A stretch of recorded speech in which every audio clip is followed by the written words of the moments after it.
អោ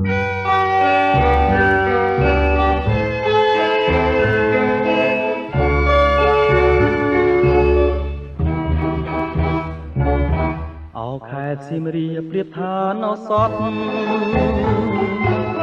កាលខ្ញុំប្រតិព័ន្ធការបាត់ដំបងដល់ចិនគំរួញគួនគិនគេងផ្សងតែបាត់ដំបងបងស្មាចំបាឥឡូវបានយល់ចំពេសៀមរាប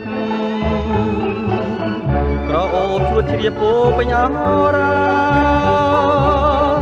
បងបានស្បាយពីរឿងស្នេហា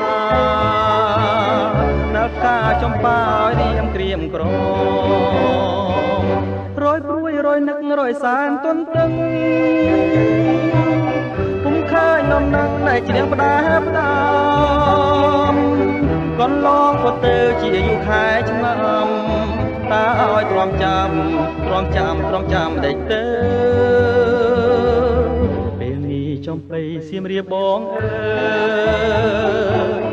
មានតែអ្នកហើយព្រះលោកដំរើជួយផងគ្រាន់ឲ្យបងបានរស់នៅជាគ្នាតទៅនឹងចំបៃអើ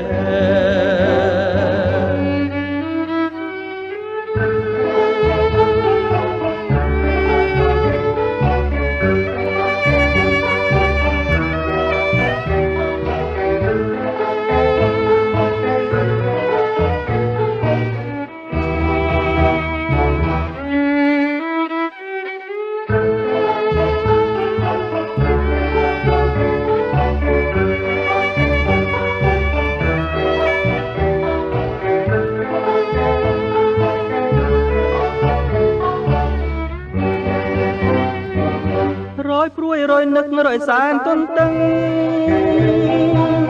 ពុំឃើញនំនឹងដែលជ្រៀងផ្ដាផ្ដាំកន្លងក៏ទៅជាយូរខែឆ្នាំតើឲ្យទ្រាំចាំដេចទៅពេលនេះចំបៃសៀមរាបបងអើ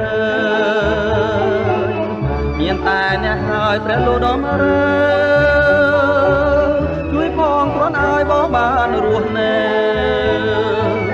ជាគ្នាតទៅនឹងចំបៃអើយជាគ្នាតទៅនឹងចំបៃអើយជាគ្នាតទៅនឹងចំបៃអើយ